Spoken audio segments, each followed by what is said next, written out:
I probably should add myself to the stream, and we're live.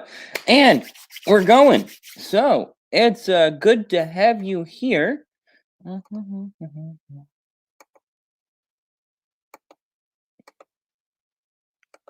One second, we'll get into it. I'm just double checking some things, making sure that everything's running smoothly. The audio good, the video looks pretty decent. I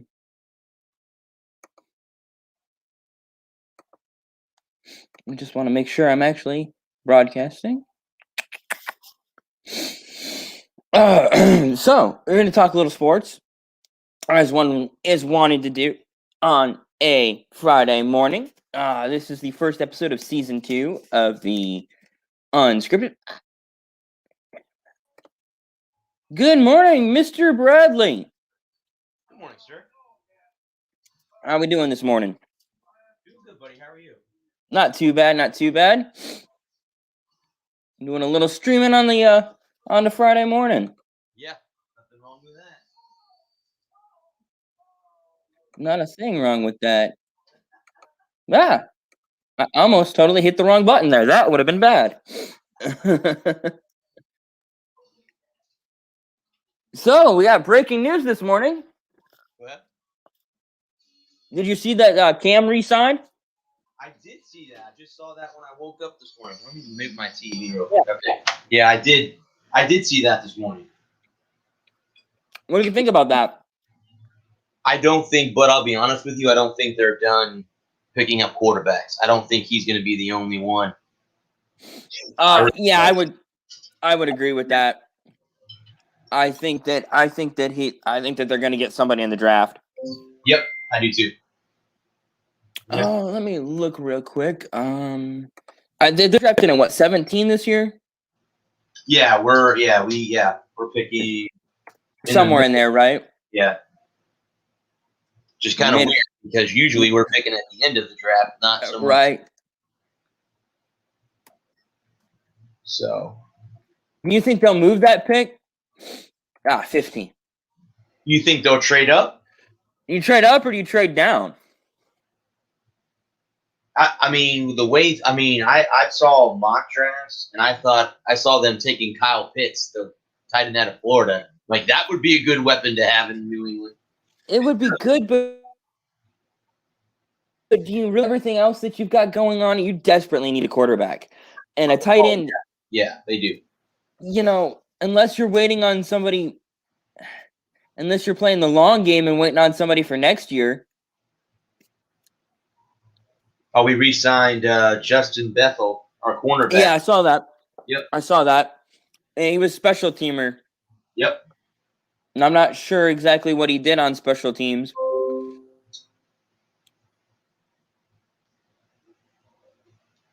Did you see they traded for Brown, the tackle out of Oakland? Oakland, yeah, I saw that'll help the offensive line. Yeah. I wish they wouldn't. Right, I'm hearing that they're gonna pay Cam $14 million a year. I think that's too much. Yeah, I think that's too much. But especially with as mediocre as he was last year, I wouldn't have gone that high. I don't know, but if they are, scrambling to, because of what happened a year ago. We didn't have a bad season. It just was not. It just wasn't what you expect from the Patriots. Season, yeah. With Cam getting COVID, it really stunted his growth in the offense because he was looking okay in the first 4 or 5 games. Definitely decent, better than Stidham there.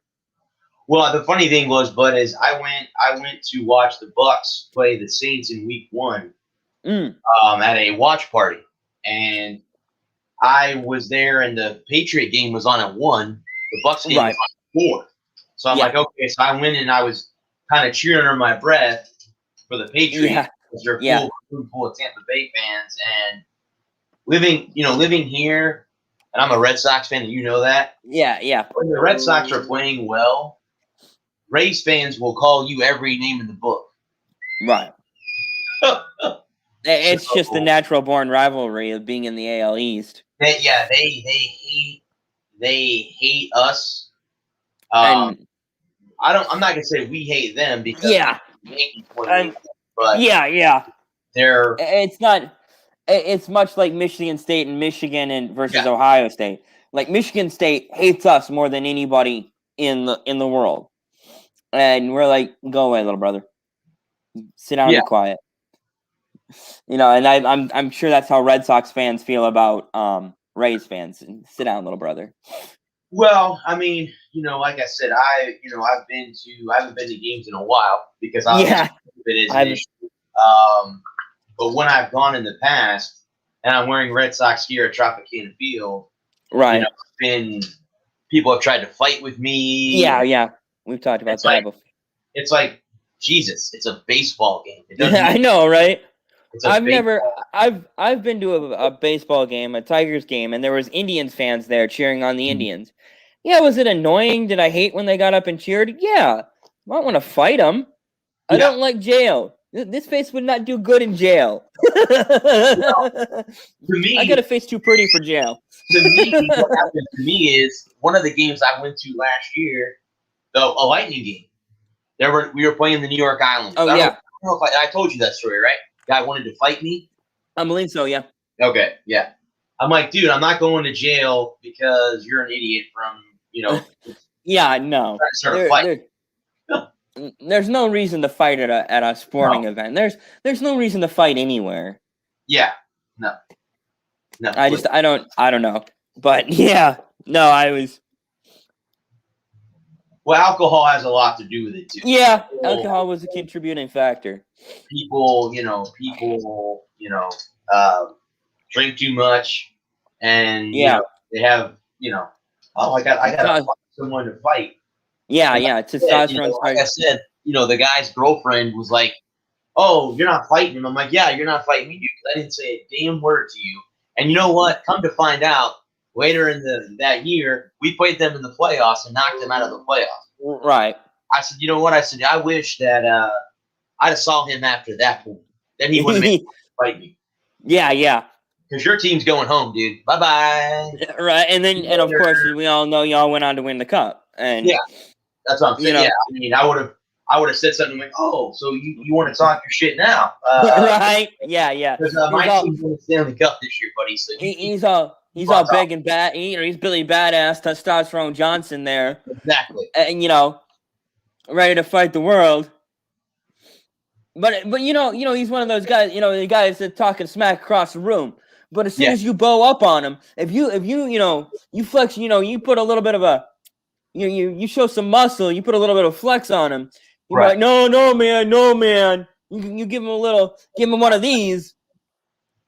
Well, like I said, it's absolutely retarded. It's asinine, is what it is. Yeah, absolutely. You know what I'm saying. I'm just saying. I'm not saying that I would fight him or anything. But if he steps in, you step on, it's all right. Let's go. He's like, no, man, I'm good, man. You know what I mean? I love your Gator gear there. Yeah, you don't see this. This is another part of my room, so you don't see this stuff. No, I don't see this angle very often. Nope. That's pretty sweet. You see the other angle more than anything else. I appreciate you coming on. I really do. It's nice to have somebody on and not just talking to myself. Not that I can't talk to myself for 2 hours. Been doing it for years. But what do you think about J.J. Watt signing with Arizona? Did you see that one coming? Because that caught me by surprise. Well, I know, I don't know what in the world, but is going on in Houston, because there's something wrong. Ownership, coaching, because Deshaun Watson wants out there too. I'm kind of guessing in the near future, even though I know it hasn't gone down yet, he's going to get traded to Miami. You think so? I have a funny feeling they're going to trade him to Miami, and then Miami's going to get Tua and a bunch of picks in return for. Would you do that? I wouldn't. No. No, neither would I. Miami wants to win now, and Buffalo is getting better. Buffalo is the AFC East Buffalo, yeah. Buffalo's a very good team. They're a good football team. And Josh Allen is one of those quarterbacks. He's a beast. No one, not a lot of people gave a lot of credit to when he got drafted. I'm right here. I'm one of them, and I'll admit when I'm wrong. Unlike some of these other people you see on your TV screens, it was completely and utterly wrong about Josh Allen. I was hard on Josh Allen, but the big thing for me was concussions. He had 3 or 4 concussions in college, right, and in high school, and I was really worried about that. And then he didn't play big time college football, and you got to wonder about that.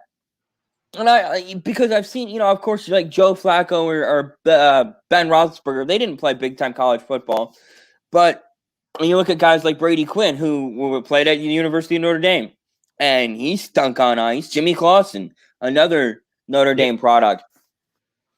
I suppose I should have given Josh Allen more benefit of the doubt.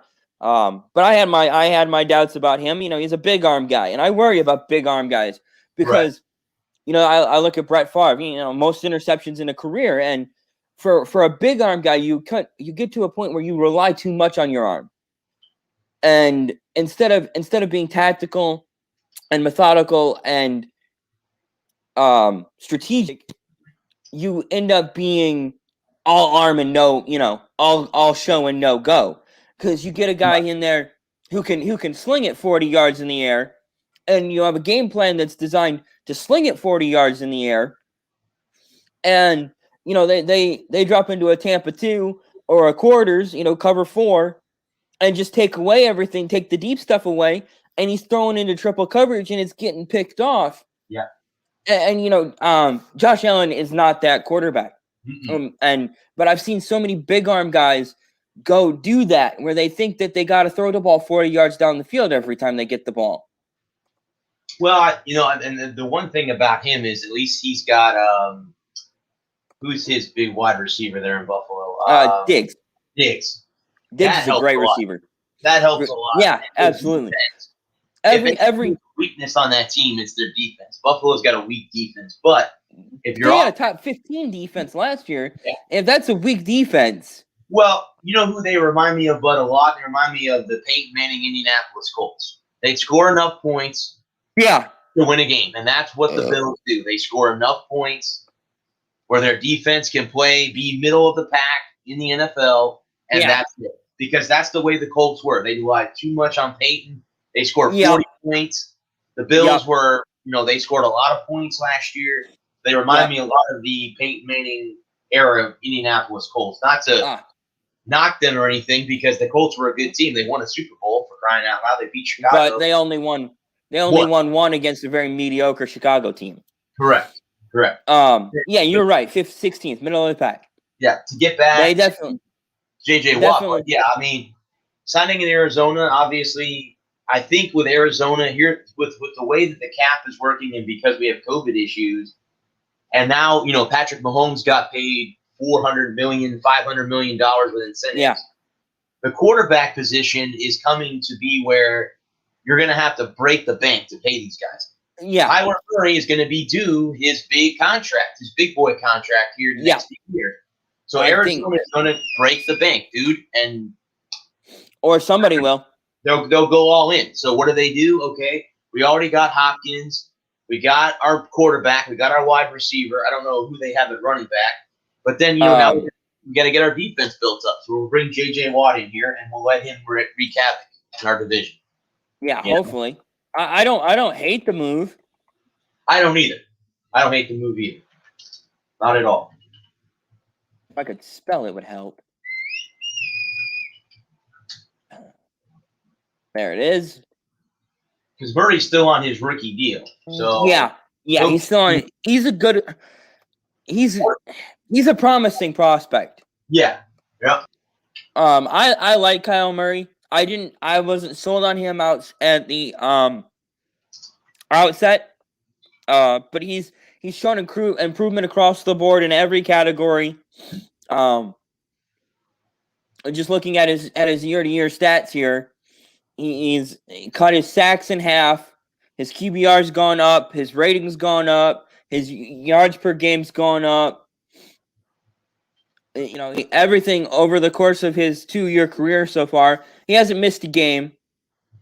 I like him.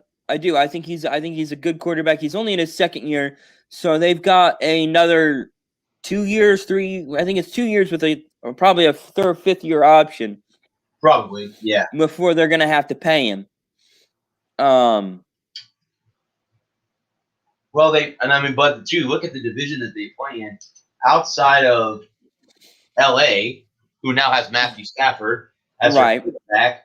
Outside of them, San Francisco is going to have a bounce back year. We know they had a rough year last year. Yeah, they got to get healthy. COVID, because injuries really killed San Francisco a year ago.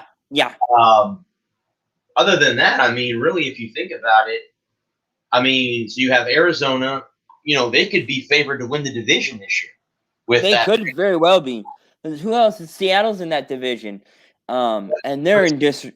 Yeah, Russell Wilson was out, so they're in disarray. That's a team that's getting ready to implode. Yeah, exactly. Just like the Texans. I know we were talking about last night about coaches that. Go ahead. How many more years does Pete Carroll have? Oh, there's a $1 million question. There's $1 million question. I know, right? If I could predict that, because that's a good. He's 68. No, he's 70 this year. He's going to turn 70 in September. I'm going to go out and say probably maybe a year or two. I'm thinking so. If they have another kind of rough year this year, because they, obviously ran into a very tough Rams team. Yeah, a game Rams team. Playoffs. Yeah, he's 69. So, it will be interesting to see if they get rid of Russell Wilson, who are they going to trade him to? What are they going to get in return? Yeah. Because but where do those Seahawks draft this year? Let me look real quick. They have to be in the they have to be in the 20s, I would imagine. They were in the playoffs. Yeah. 18, 19, 20, 22, somewhere in there. Okay. They got to be somewhere down in there. Yeah. They don't have a first-round pick. They do not have a first-round pick. Okay. That's the way it's looking, yeah. Okay. Yep, they don't have a first-round pick or a third-round pick. All right, so their first pick is 56 overall. So the middle of the second round before they have a draft pick. So if you're gonna move Wilson, you got to send him somewhere where you can get picks. That's what I was gonna say. You're gonna have to trade with a team that has maybe a first rounder this year and a first rounder next year to get your first picks back, or even a first and a couple of seconds. Yeah, in this year. Yeah, I'm definitely a first, a second, and a third next year would be my base price for Russell Wilson. Yep, I totally agree on that one. And maybe a quarterback if you've got a Well, you're going to have to get someone that's young. You're going to have to trade to a What about quarterback? What about number 2, the second overall pick, Sam Darnold, and a second and a third for Russell Wilson? I would venture to say that the Jets probably would be very interested in hearing that offer. I would. They'd pick up the phone on that one, wouldn't they? I would think they would. If you're the Seahawks, would you do that deal? But I guess if it comes down to it and Russell Wilson wants out, he's going to cause an issue with your team.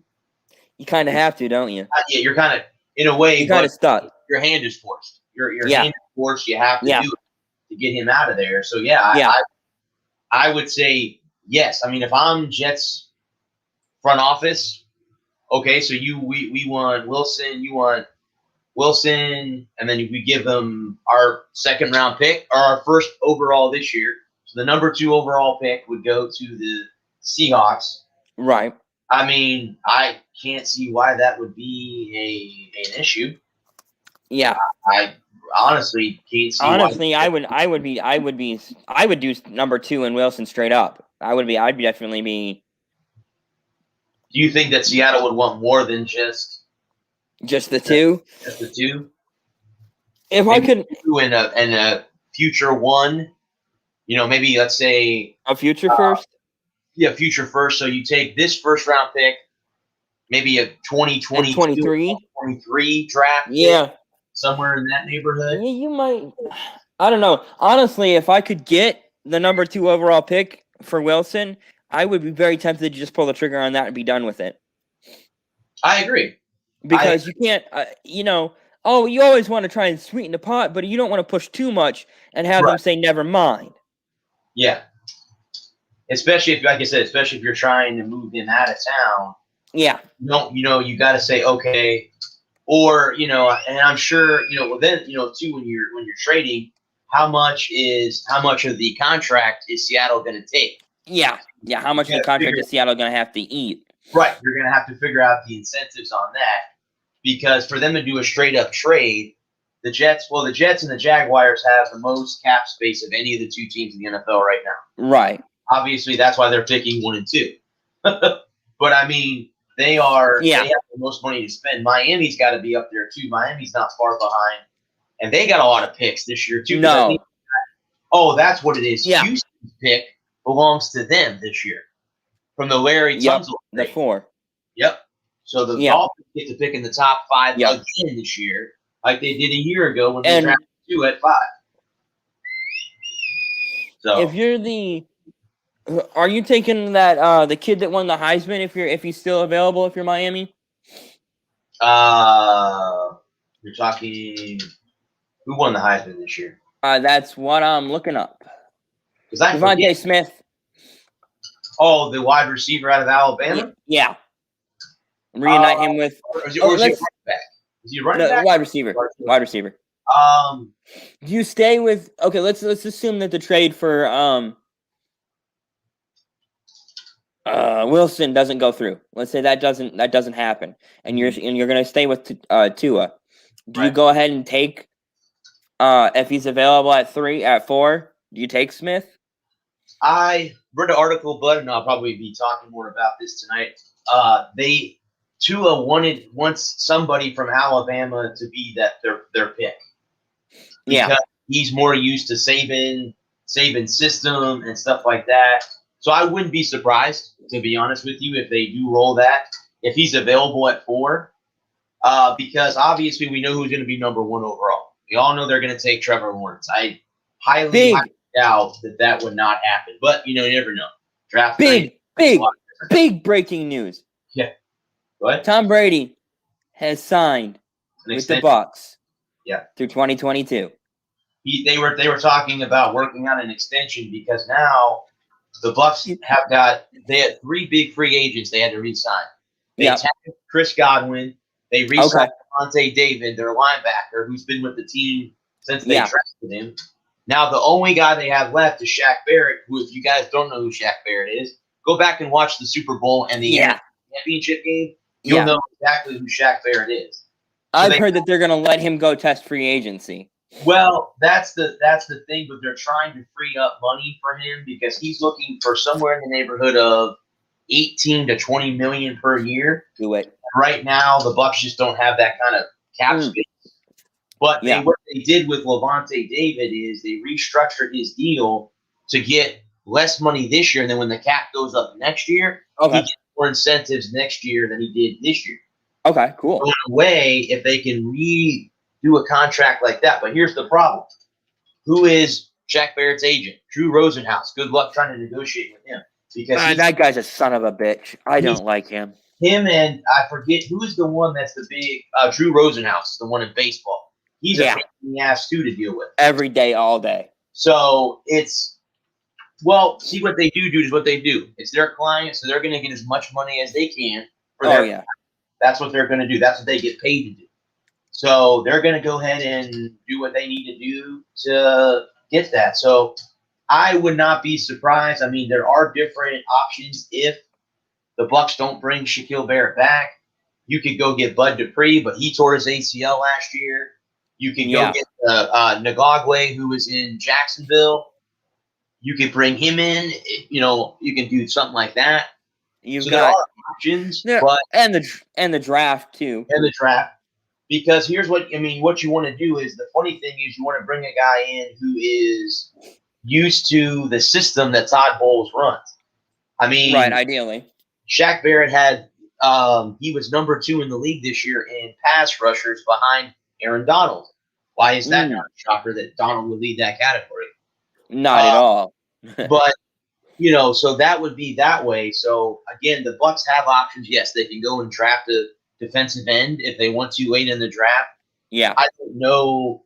Again, the Bucs picked 32, so we'll see right. who they go with in the draft, or where they go. If they go defense, if they go offense, I don't really know which way they're going to go, because offensively, other than at the running back position, they may do that. They may go with a running back, because they may. You have Ronald Jones, who is okay. Leonard Fournette's going to test free agency. They're not bringing him back. I wouldn't. Fournette won't be here next season. He was a disappointment. So now you have Keyshawn Vaughn, who they drafted last year from Vanderbilt, who's been okay, but they need to go and get another young running back, or maybe it's time to draft a quarterback. Because even though Tom did just resign as that, we're going to talk more about that tonight. Thank you, buddy, for giving me that information. I'll do that later on today. But they're going to have to draft a quarterback someday down the road. You can't. Tom's going to play for 2 more years. You can't, at least. So after he leaves, the Bucs have never had a franchise quarterback. They've never signed one to a second contract. So is this the year? I mean, if he's available, do you go get Zach Wilson out of BYU? I don't think he'll be available. Like do you take, who's the quarterback, bud, that you like, that you were talking about? Brock Purdy. He's not available until next year. Next year, okay. So he's not even going to. Okay, so he's available in next year's draft. Okay, well, if the Bucs don't go quarterback this year, I would. Okay, we got Tom for 2 more years. Let's go ahead and get our quarterback next year, and maybe Brock Purdy will be available. If Brock Purdy falls in my lap, I'm taking him. I mean, they I said, they have to get a quarterback. They have to. Eventually. Yeah. They have to get a quarterback. And that's some teams, don't have that. They don't have that issue. Yeah. Some teams, you get lucky and you draft an Aaron Rodgers. Yeah. Sometimes, it works out. It works out when you get a quarterback like that. Yeah, well, I mean, look, Kyler Murray could be that type of quarterback. He might be available in 2020. Here's the thing, but here's what I've been reading about.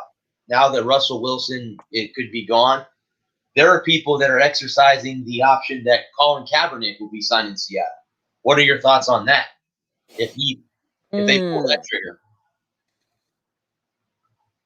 I wouldn't. He's been out of football for 6 years now. Okay. Hasn't played a meaningful snap since 2015. Right. Regardless of how you feel about his political stances. Yeah. Purely talking football, from a football standpoint. Right. He's, when he worked out last year, nobody liked him. Yeah.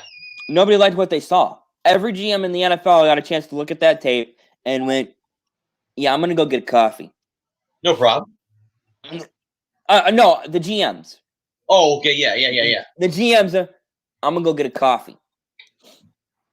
You know what I mean? I wouldn't touch it with a 10-foot pole. Because he's not gonna pull a Cam Newton and come in on league minimum. No, he won't. Well, I don't know, bud, because like you just said, he's been out of football for 6 years. Yep, and he's not gonna come play from league minimum. He's gonna want an NFL contract. Exactly. Yeah. He's gonna want to be a number one. He's gonna want number one money, and he's gonna throw a tantrum if he doesn't get his way. Which will end up, causing team conflict, and then of course, obviously you don't see there. As we all know, there have been great players through NFL times that are cancers in the locker room. Oh yeah, have those guys. And I'm not I'm not calling Kaepernick a cancer, by the way. His political beliefs are his own beliefs, and he's allowed to have those beliefs. But they can cause conflict in the locker room because he doesn't keep them to himself. Exactly. It's not so much that he doesn't keep them to himself, as that he brings it onto the football field. Exactly. It would be one thing if he had just gone CNN or whatever, if he had done some TV stuff, and he's like, these are my political beliefs, and this is what I believe in. But he brought that to the football field. He brought that into the game. Correct. He made it about himself. And that will rub players the wrong way. It's why he wore out his welcome in San Francisco. Because he was mad about his contract. He wanted an extension. He wanted big money. And he made it about himself. And when you have 51 other guys out there all trying to get their own, and you make it about you and not about team, you know, when you put the I in team, there's no I in team, as we all know. Yep, exactly. You get that, and then now, and talking purely football, I couldn't imagine who else has been out of football for 6 years that you would sign. Anybody? Well, that's what I'm saying. But I mean, coming into, if he's going to come back, so let's say ballpark, hypothetical situation, that Seattle goes, yeah, we're going to get. There's no way he gets big money. You've been out of the league for 6 years, dude. You're going to get You're going to get what? 5-6 million a year. Veteran million? Maybe. No, veteran minimum's like $1 million. Okay, so because Jameis Winston played with the Saints last year, he made $1 million. $1 million. Yeah, so did Cam. So if he wants to come back, he would have to play at that contract at least the first year to see if he can prove himself. Now, if he's horrible, then you're not. If you're great, and then Seattle goes, yeah, we'll go ahead and give you more money. Great. If he doesn't, then he's done. He would be eligible for veteran minimum for 4 to 6 years. I believe he played 4 or 5 years. I think he was in his second contract. Veteran minimum is just under $1 million. Okay. So 9-10. So that would be the most that he would be eligible for. Or the obviously not the most, but the minimum that he would have to be paid to sign. Yeah. That's like I said. Yeah, he'd have to be. I mean, he can't come back and think, I'm going to make $25 million a year. No, dude. No, he's not gonna. No, and again, talking purely football, regardless of his extracurricular activities off the field, he hasn't played a meaningful snap in since 2015. It's been 6 years since he's laced him up and played a meaningful down of football. Correct. And when he did try to make a comeback last year, the GMs of the NFL went, no thanks. Yeah. They took one look at the tape and went, yeah, anybody can throw the ball in their shorts. And that's my big thing about he wasn't wearing pads. He wasn't geared up. Didn't have it. He wasn't running his receivers were running fly routes like it was backyard football. Right. He wasn't taking snaps under center. He didn't have anybody in his face. It was the underwear Olympics, and the NFL's, I've got half a dozen guys that can do exactly that, who are going to come in and play for league minimum. Yeah. And I'm gonna pass. It's a hypothetical situation, and I'm gonna hypothetically pass on that. Okay. I mean, I've been hearing. Rumors going, if the Seahawks do decide to pull the trigger and get rid of Russell Wilson, then that was Colin Kaepernick would fit well into that offense. Well, how do you know that? 5 years ago. I mean, you don't know that. I mean, Metcalf, who's their top, he's a beast. Metcalf, he's a freak. He's a freak. Dude's insane. I mean, would he mesh well with Kaepernick? We don't know. Who knows? That's $1 million. That's the $64,000 question right there. Exactly. Yeah. And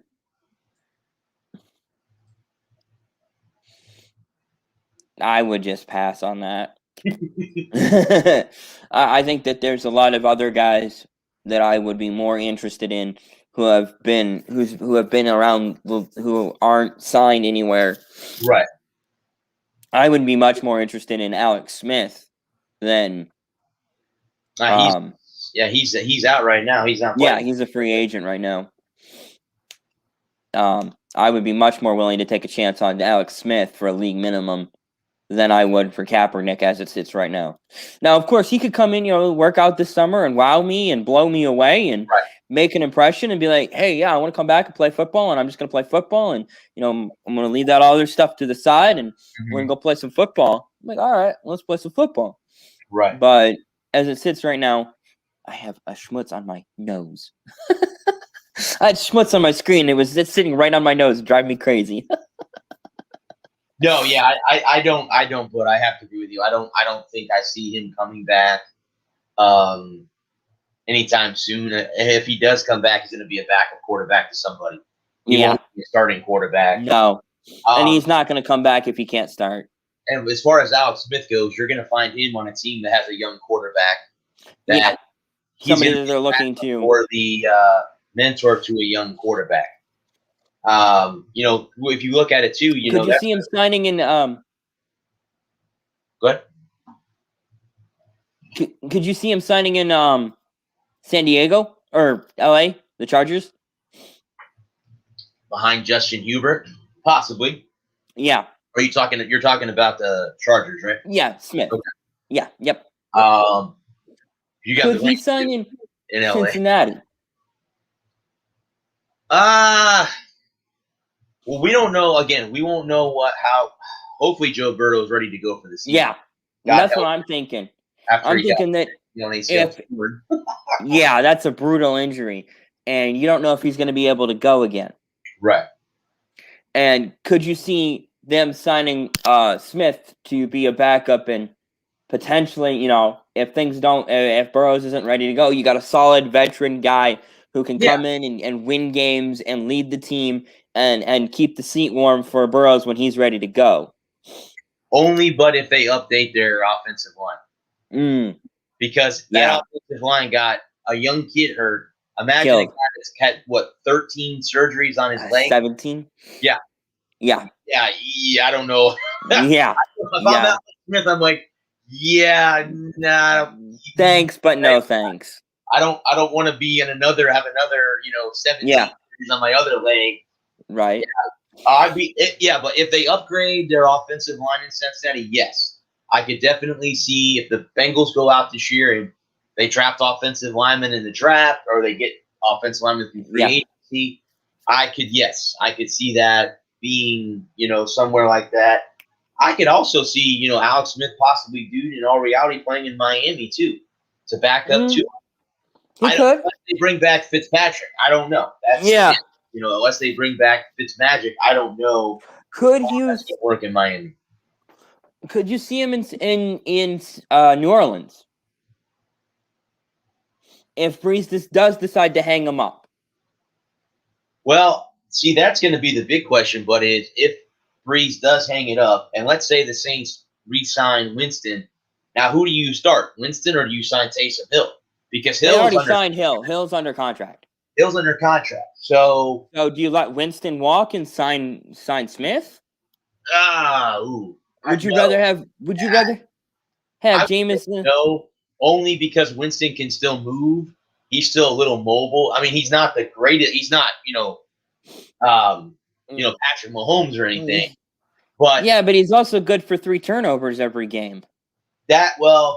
And see, there's the issue right there. That's the rub, because I'd rather give up the mobility of Winston for the stability of Smith. It's a possibility for him to sign with the Saints again if Drew does. Of course, if Drew stays, then all bets are off. But because, like you said, you have Taysom Hill. Obviously, if Breeze stays and comes back one more year, Hill will be the backup quarterback, as we saw a year ago.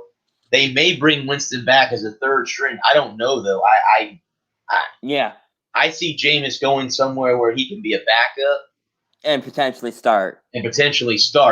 than staying another year. But then again, who knows? That Right. It depends on how it all plays out. Obviously, we saw that. There's a bunch of trades that can go down before the draft, which we'll be talking about that as we get closer. Because the draft is a month from now, about a month. Yeah. So we still got another month before the draft even gets going. So a lot of trades can go down in between. Yeah, there's a lot of movement that can happen. Yeah, picks can be traded and players can be traded.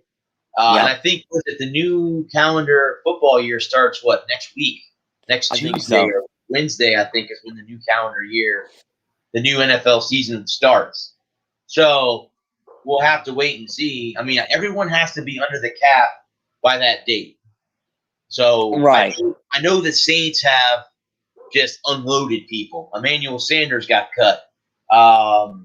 Forget one of their top cornerbacks got cut because they're trying to get they were like 25 million over the cap.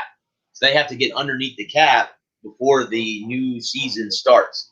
So they're unlike the Jets and the Jaguars who have a huge amount of money to spend, they have little money to spend because they have to get under the cap before the new season starts. So I don't know how much more the Saints are going to dump. There could be a lot more players getting cut. I wouldn't be surprised now that Tom signed with the Bucs if they don't cut people to get more salary open for re-sign Shaq Barrett. Or remember this, as I heard on the radio yesterday, Gronkowski came out and said, "I'm playing again another year. I'm only playing for one team, and that's Tampa." So he wants to come back and play another season. Antonio Brown may want to come back. He may not. Again, his market is not as deep as it used to be. No. So they're going to bring them both back on 1-year deals. So I don't know. We'll have to see how that all breaks down. I mean, there's a lot of teams out there that have to re-sign people, and make the Jets hard decisions. The Jets, the Dolphins, and the Jaguars don't have to worry about that because they have so much cap room they can bring in whoever they want to bring in. But I mean, how quickly does that cap room go away? It can go. Well, it depends on you can sign two. You can have $50 million in cap space and sign two guys and be right in cap hell. Oh yeah. You're thinking, I've got all this money to play with, and you're like, let's play with it, and then all of a sudden you're like, I shouldn't have made that deal. You got to structure contracts around that where you don't get yourself in hell real quickly. You have to do it where. If you got $50 million, see if you can get 5 guys signed or 4 guys signed for that cap. Right. 4 impact players that are good. Because remember now, yes, Jacksonville has cap room. Remember, you got to sign Trevor Lawrence, his first overall pick. Yep. He's going to have to get paid his rookie contract. Yep. So you got to make sure that whoever you bring in, if the Jets decide to stay at 2, I don't even know who they have. Let me see who they have as them picking. Last I knew, it was Zach Wilson, the quarterback out of BYU. Let's see here, Jets mock draft. Let's see if who everyone out there has them taking. Yeah, that's what. Let's see. A lot of people have them trading to the Carolina Panthers. Jets trade back and still get their quarterback while Carolina moves up for a perfect fit. Okay, this is CBS Sports. I got USA. What they got here? Round 1. Oh, okay, so what they have, Bud, is they have the Panthers moving up. They have the Panthers moving up to number 2 and taking Zach Wilson out of BYU. Yeah, I've seen that. That pick. They have, where are the Jets falling to number 8 and taking Justin Fields out of Ohio State? USA. Who do they have? USA did Waddle out of Alabama, the wide receiver. Okay. Let's see what CBS has Waddle going to the Philadelphia Eagles at 6. Yeah, USA Today has Atlanta taking Trevor Lance out of North Dakota State. Yeah, see, they've got whoever this is. they have the Dolphins taking Jamar Chase, the wide receiver out of LSU, going to the Miami Dolphins because they have the Houston's pick. They have Kyle Pitts going to Atlanta. And then they have, bear with me if I'm pronouncing his name correctly, Penzel Swell, the Oregon offensive lineman out of Oregon, going to Cincinnati. Yeah, we were talking about that. Yep, offensive line. So I don't know. That's going to be a good question. If that's, again, there's going to be, I like to see when you have Todd McShay and who's the other guy that does ESPN? Todd. I can't think of the other guy. Mel Kiper. Back and forth. Yeah, Mel Kiper. Them go back and forth with each other on draft day on I'm taking this guy number 1, or I would take this guy number 3. It's interesting to see where they go with their picks.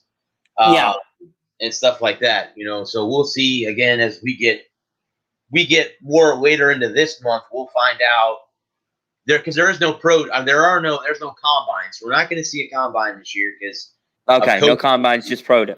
Pro days. Yeah, there's no combine because of COVID issues. So we still can't have that, even though college football is going to do spring ball.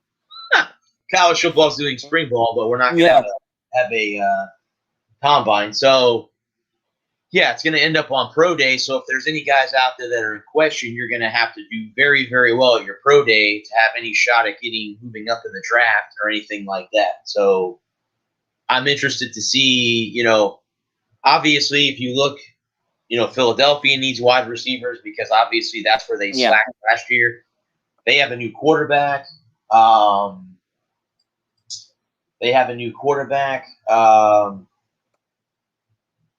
So that will be that. Because you have Jalen Hurts now, unless they draft a quarterback, which would be, in my opinion, absolutely stupid to draft a quarterback. At when you have Jalen Hurts.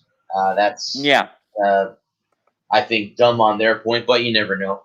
I talked to an Eagles fan yesterday, and he asked me. He said, "Do you what did Doug Maroon deserve another year?" I said, "Yeah, I think he did. I don't know why the Eagles pulled the trigger and got rid of him. They had a rough year. Carson Wentz was, he wanted out. Wentz wanted out, and they got him out. Now he's in Indianapolis. So he's out, and I think that Peterson deserved another year with Jalen Hurts. Now, if the Eagles, shit the bed again, then he's gone. And see, I was already saying I would have been shopping my resume around. Right. Back in December when the Eagles were falling apart, I'm like, I'm out. I'm done. This is dumb shit. Yeah. I really thought that the Eagles, if I was Doug Peterson, I would have shot my I'd have been sending my resume out to people. I'm like, hey, this is a shit show, and I want out. Well, he laid low now, and again, I don't think he's coaching this year. So don't be surprised if next year either he goes to college football or he becomes a pro coach again. I wouldn't be. Yeah, I wouldn't put that past him. If it came down to that, I would not put that past him. In him coming back sometime in the near future, he'll come back as a coach somewhere. Because like you just said, it wasn't like it was peaches and cream in Philadelphia last year. It was not. It was not. No, it wasn't. It was a mess. Yeah, it was not that way. And,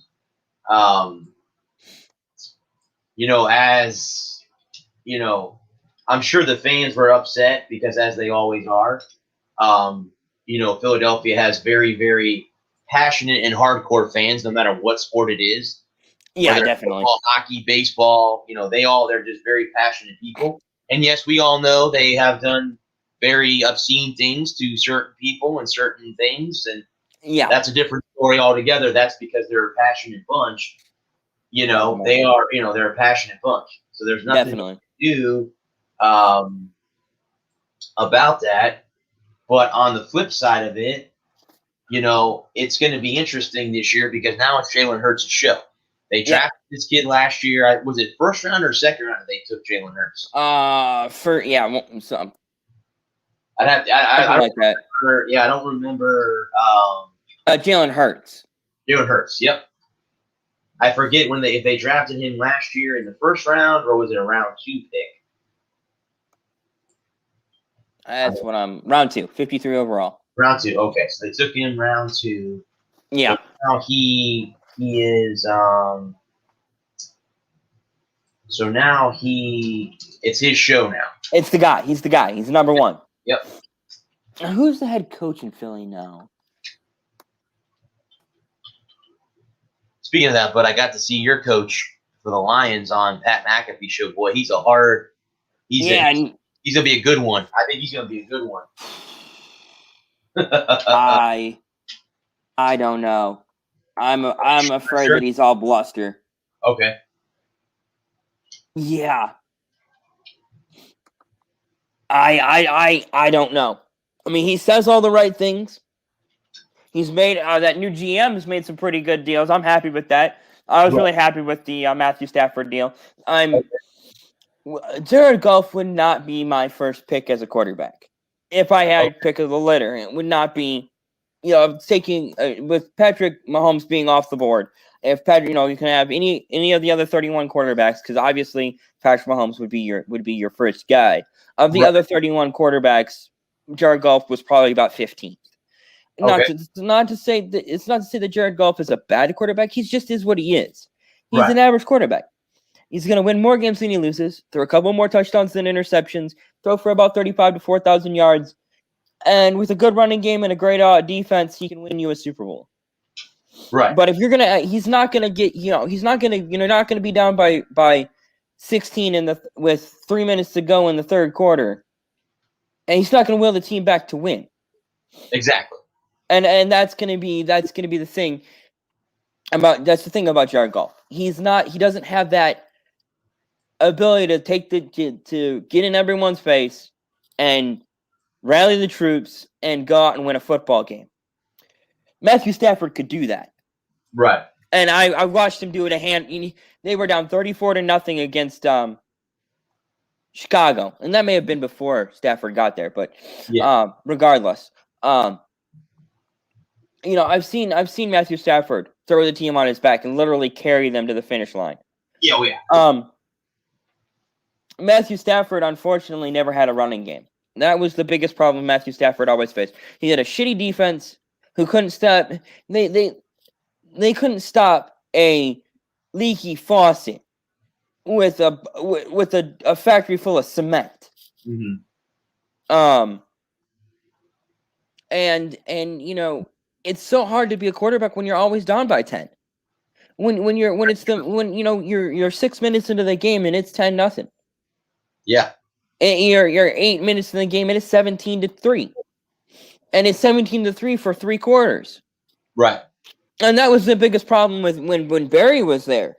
Barry would be 15 for 30, averaging 2 yards a game. Pop a big one, go for a score.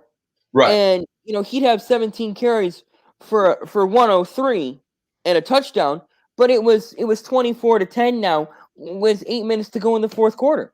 Mm-hmm. And they never could figure it out. And I am not a Barry Sanders fan. I know a lot of people swear by Barry, but he wanted to go for one on every single carry. And he had more negative yards than anyone in league history. Right. More negative plays than anyone in league history. He was electric when he was going forward. He could if he could find a crease, he could go for 70 on every single touch. Absolutely. But more more often than not, it was -3, -2, 15, -4. So he ended up with 15 carries for 30 yards, averaging 2 yards a carry and no touchdowns. Mm-hmm. Then he popped a big one in the middle of the third quarter, but you're still down 14. Yeah. And you can't win like that. No, that's the big thing. I wrote an article about the greatest players ever to win a Super Bowl. He was number one on my list. Yeah. Barry was on that number one on my list, and then you can go down the list. I put obviously Dan Marino, Jim Kelly were on that list too. Yeah. But Barry was number one because again, I think they only won one playoff game. Yeah. With him there. Yeah. They did get to an NFC Championship game with him. Yeah. But they lost to the Redskins. And got killed. They got hammered. He never got that opportunity to even try. Right. Imagine the offensive line that the Dallas Cowboys have now. Now take that back. Imagine that. Imagine that offensive line the Cowboys had then. True, with Nate Newton. Yeah. Yeah, true. Yep, very true. See what they were killers. Offensive line, maybe he wouldn't have had all those negative yards and negative plays because he wouldn't have done that. And Matthew Stafford too. If he would have had a running game, he'd probably still be in Detroit. He wouldn't be in Los Angeles now. Yeah. No, he wouldn't have wanted out of Detroit. Yeah, exactly. He would have been. I saw an interview with one of the Lions offensive linemen from the 90s. He was talking about playing offensive line in front of Barry Sanders. He's like, it was the most difficult thing I've ever done in my entire football career. Because you'd be schemed to block. You block the guy left. So you block the guy left. Mm-hmm. Well, here comes Barry right into their arms because there wasn't anything on the right side. So Barry came left. And, well, play was a counter to the right. So Barry comes, starts left and is supposed to go back right. So you block your guy left. Well, Barry decided that he was going left, and you blocked your guy right into Barry. And he was like, I couldn't stand playing with the guy because he wouldn't follow scheme. I'm like, Barry was a very creative player. He was a great player in open space. But I don't know how many times did he just misread the play. And it was never as egregious as somebody like Trent Williams or Trent Richards. I'm sorry, mm-hmm. where there was a gap here and a gap here, and you could have driven a Mack truck through it. The play was designed to go right, but he went left, mm-hmm. and that was always everybody blamed the offensive line for Barry's shortcomings. Because that offensive line, if it had been better, the offensive line's like we were doing our job to the best of our ability, but Barry was sabotaging us. Right. And and it's really hard to play with a guy like that. Don't get me wrong. Barry Sanders was a great football player, but he was not a great teammate. Because when you're blocking left, right? Every play is to the offense strong side. So you're blocking backside. And you take your guy to you do your assignment, but then here comes Barry on the backside, mm-hmm. and you're like, where the hell did he come from? What the fuck? And you're like, and you go to the bench and the offensive line, the coordinator comes over and says, what happened? You're like, well, I was blocking my guy this way, and then Barry was there. He came back the other way. Yeah. Yeah. And I could say this, but I've never even heard of that before. Yeah. It's all new. Yeah. That's and it's not a knock on Barry as an individual athlete. Because Barry was a great athlete. His time with the Cowboys and Oklahoma State, he was a great athlete. He could pop a big one, but he didn't have long speed either. He'd get about 40 yards downfield. He's gassed. He's done. Yeah. So if he was in the open, you could catch him. Oh yeah, definitely. He was not one of those guys that was going to break away and. No, he might get in the open. But if it was anything more than 40 or 50 yards, you were going to catch him. Mm-hmm. And, not to harp on it too much, but, as good as Barry was, he wasn't what the Lions needed at the time. He'd been better off in a place like Dallas or San Francisco, Pittsburgh, any of those great teams in the early 90s with a great offensive line. Right.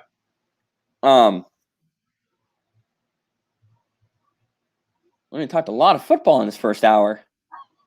That's that's the format of the show. Just kind of riff on whatever. Yeah. That's the whole idea of this show. Is the unscripted. No, there's no script. There's no notes. No, if there's something you want to talk about, something you saw, so throw it out there. Absolutely. That's the idea behind this show. That's what I want to do because I love talking sports and I'll talk any sports, all day long. I mean, again, we're, the NCAA basketball. Yeah, March Madness is getting ready to kick off. I see the Jackets. I'm not sure what happened there. Did they cancel the game? And is that because did they get to move on because Duke canceled their game? I think also too, but I think Virginia also, whoever Virginia was supposed to play today, also is moving on because they got COVID. Okay. I think I read that today. It's been scrolling for a little while here. Okay. And I'm not sure why. I was just wondering if was it Florida State? May have been Florida State. I don't know. I know Florida State just gave their the head basketball coach Leonard Hamilton a big contract extension. Good for him. Worked right because the Noles are a pretty good basketball team in the ACC.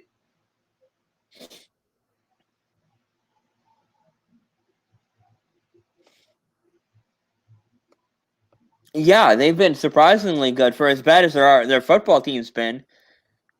Well, I think this year, I think Norvell will turn that team around. I think with spring ball, he just had too many problems last year. He had COVID, obviously. Yeah. Then he had problems with his linebacker crew with some Skype video that didn't go out. And his wide receivers were saying that the university was not taking care of their players with their COVID testing.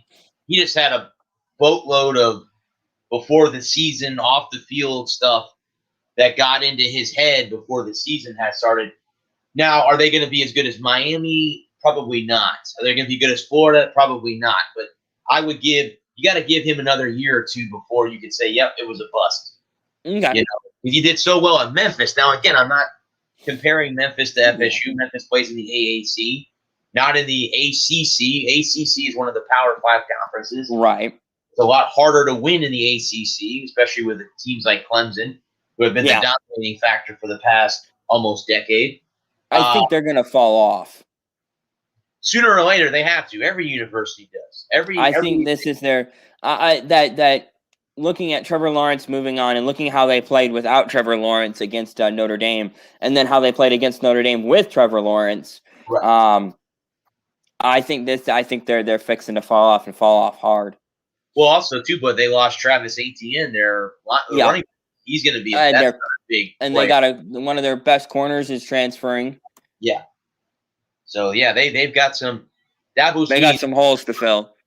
Sweeney's got some work to do. Yeah. Next year. Now, if they can land Arch Manning, that would really help. Right. Yeah. Absolutely. They're targeting Arch Manning. I don't know about Clemson. I'm afraid that they're going to fall off hard in the next 3 years. I wouldn't put that past them. I just don't know who in the conference in the ACC would take over that pedestal. Is it Miami? Is it Florida State? Is it Virginia? Is it Virginia Tech? I don't know. North Carolina. North Carolina. Okay. I think it'll be the Tar Heels. I really like what Mac Brown is doing down there. That wouldn't shock me one bit either. I mean, actually, this year, USF opens against North Carolina State on the road, but that's who they open with on September 2nd.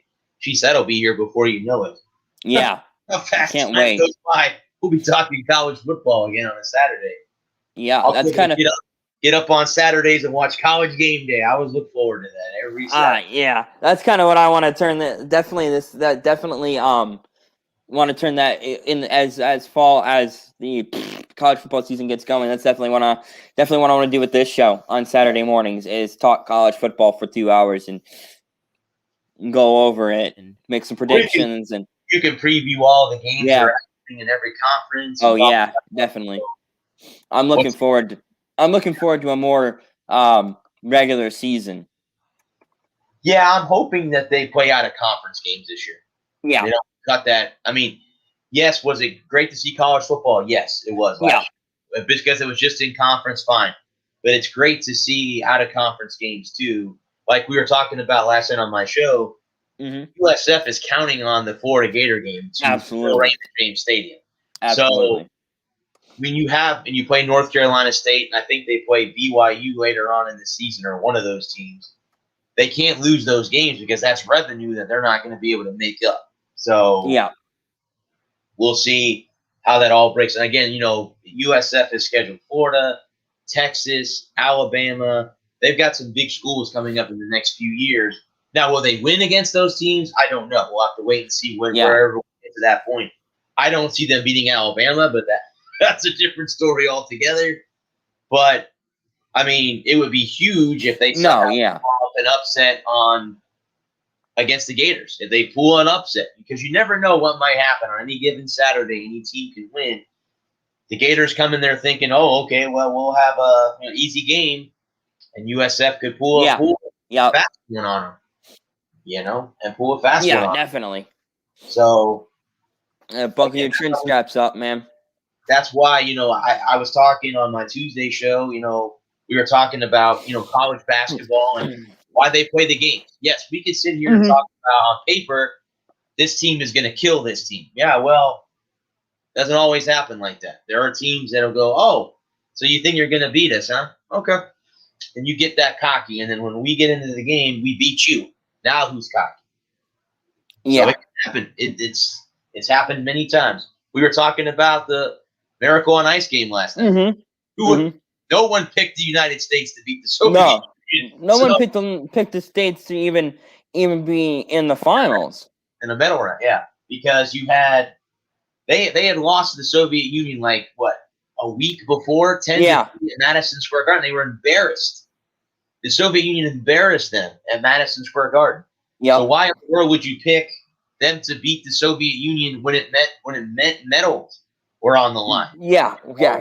Pick them to win. So, yeah, it's. I was going to say, what happened earlier this week? It was the 25th or 30th anniversary of Ali Frazier won. The very first fight that those two had. Frazier ended Ali's winning streak. Right. Yeah, I did. Yeah. Yep. Frazier. Everybody was surprised. They're like, "Oh, we thought Ali was going to win the fight." No. Frazier had a plan. Frazier had other plans. Then they fought 2 more times, and Ali won both of those remaining 2 fights. But Frazier won the first one, and that's really all that matters. Yep. Yeah, Frazier won the first one, and then of course Frazier went on to get pummeled by George Foreman, and then Ali beat him in the Rumble in the Jungle, and that's a different story altogether too. So yeah, man, those were all great fights. That's what boxing I think has been lacking is they don't have a top division. They don't have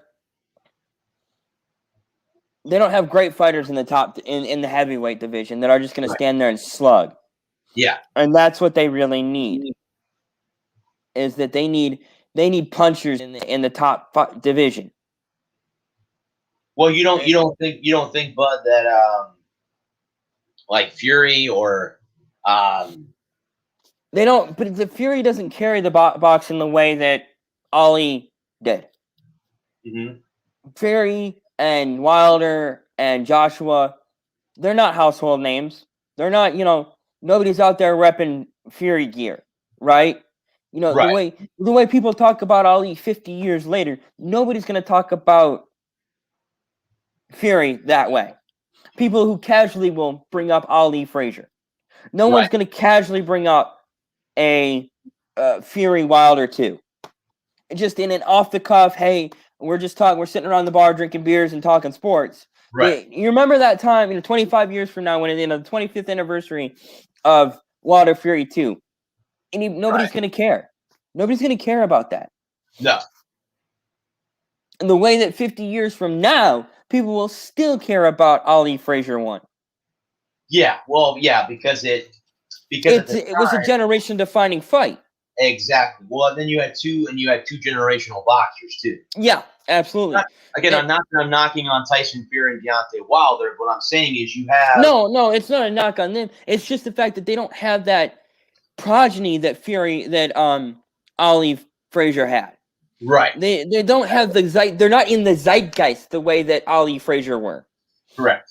Oh, you can say Rumble in the Jungle and everyone knows what you're talking about. Everyone to a man knows exactly what fight you're talking about. The Thriller in Manila. Mm-hmm. You can say a thriller, a chiller, a killer. Everybody knows who you're talking about. Float like a butterfly, sting like a bee. Yep. They know exactly who that is. Yeah, unless you follow Fury and Anthony Joshua and all the new fighters, you wouldn't know. What's Fury's famous quote? Give me a quote from Fury. The only quote I got nothing.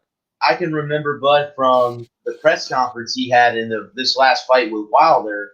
A media member asked him, and again, I don't know why this keeps getting brought up, but it does because people either A, like to bring it up, or B, they're idiots, and that could be a combination of both.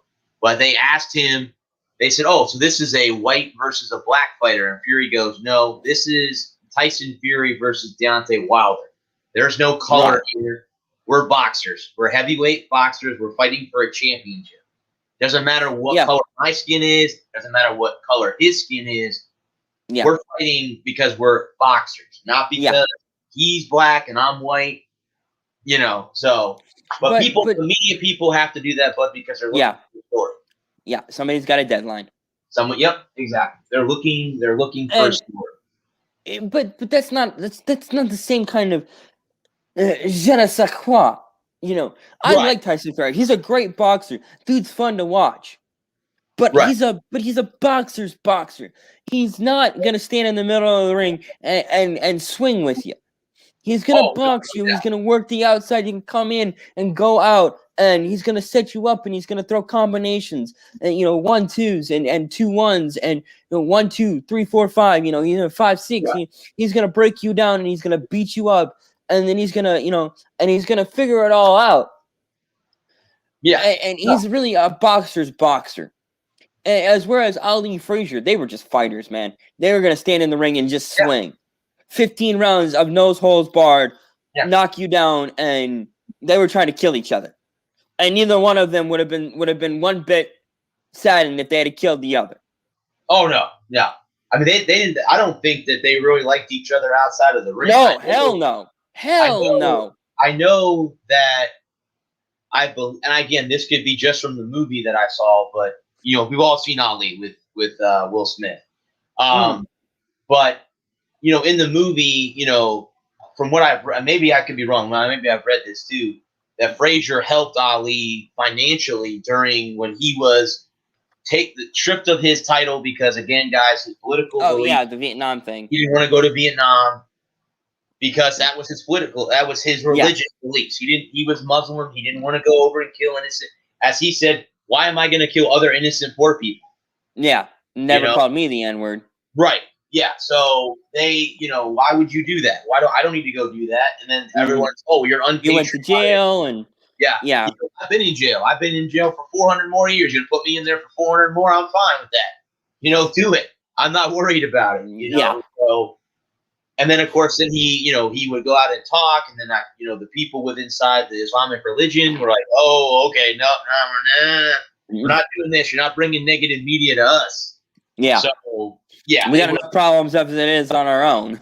Right. So, but yeah, he went through a lot, and then of course, Frazier, won the title, went to face George Foreman. Foreman was a stronger guy than Foreman was a beast. Frazier were, And Foreman did. Foreman took care of Frazier really quickly, very quickly in that fight, and then of course Ali got I get to come back and I'm gonna go fight Foreman in Zaire. So okay, let's do that. And then he's gonna. They were all scared. I think I want to say that they actually took out an insurance policy if he had died. They thought that Ali was going to get killed in the ring by George Foreman. Yeah. And they, he's like, no. He goes, no. He goes, I know how to beat George. I know how to beat him. And we all know the rope-a-dope and the rest is history. And that, Angelo Dundee, I watched an interview with him, and that's what he said. He goes, I didn't know what the hell he was doing. I told him to stay off the ropes. He was taking a pounding. Ali was. If you guys ever want to watch Rumble in the Jungle, go back to YouTube and watch the Ali fight, Foreman fight in Zaire.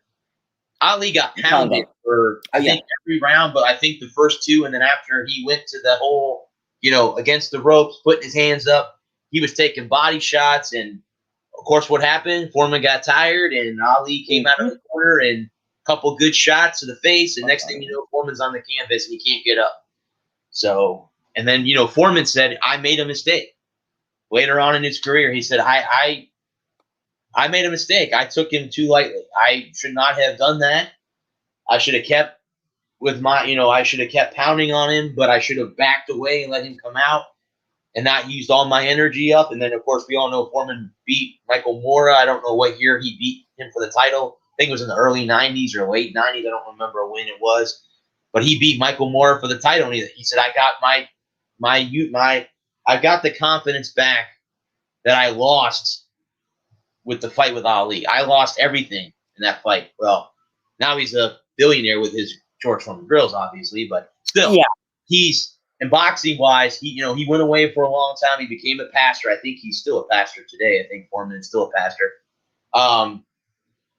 But then he came back to box. And like I said, he came back. He faced Michael Mora. And, Mora, I'm going to beat him. This is an old man. He's 45 years old. He's not as a hard hitter as he was. I'm going to beat his ass. Well, no, you got your ass beat. Yeah. You stood in front of him. Teddy Atlas told you not to stand in front of him. And yet you did because you're a champion. Fighting champion doesn't go down with a decision. He just says, I'm going to beat this guy, and he stood in front of Foreman, and Foreman caught him with the left hand, and that was it. Michael Mora was no more after that. So that was when he won his second title. And then, of course, you had after him, you had Evander Holyfield, and you had Riddick Bowe, and then Mike Tyson obviously put into the mix shortly after Foreman had hung it. Or I think did Foreman ever fight Tyson? I don't even know if they fought. No. Okay. No, they never. From what I'm reading here, I don't see them have anything fought. I think Foreman. They interviewed George not too long ago or a while back, and they said, "What was one boxer you wish you had never faced?" And he said Tyson. He goes, "I never wanted to face Mike." He goes, "Mike hit so hard." He goes, "I never wanted to face Mike." He goes, "I'm so happy that I hung it up before Mike Tyson became who he was." So. Yeah, and then Tyson had his problems, outside the ring too, and now surely getting everyone back on his side. Don King ruined Mike Tyson. Oh hell yes, Don King ruined a lot of people. Don King ruined the boxer that I was watching the other day. They made a documentary about him.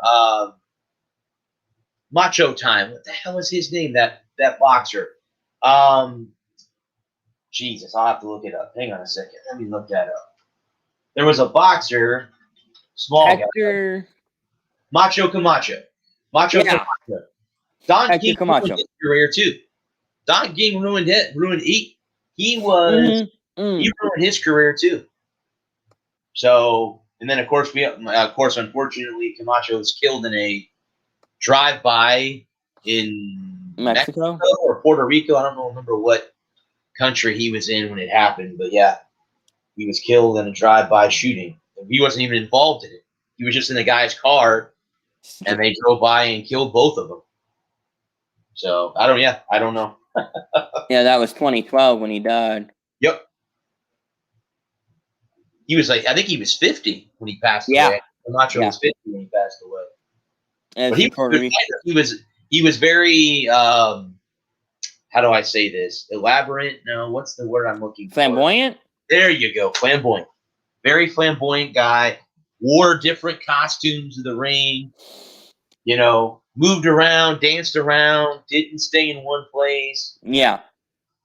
So there were a lot of, but see, he wasn't a heavyweight. I think he was middleweight, I think. Middleweight. Light heavyweight. Light heavyweight. He may have been in that category. Super featherweight, lightweight, light welterweight, light middleweight, and super middleweight is what he fought at. Okay. Who was his last fight? Does it mention? I think he faced Sugar Ray Leonard. Is that his last? I know that was Sugar Ray's last fight. No, his last fight was Saul Duran. I don't recognize the name. Hector Camacho. That was the boxer's name. Yeah, Hector Camacho. Mm-hmm. His last fight was in 2010. Okay. I know he basically ended Sugar Ray Leonard's career because that was the last fight that Sugar Ray in '97. Yeah, it was the last fight that they fought. Leonard fought and if you guys watched the fight, yeah, Sugar Ray was he was done, dude. He was beyond done. He was way past his prime. Yeah, he didn't stand a chance in that fight. Yeah. TKO'd in the 5th round. Yeah, he didn't stand up. He didn't stand a chance in that fight. Yeah. It's always sad to see a boxer fight about beyond past their prime when they get absolutely destroyed. Yep.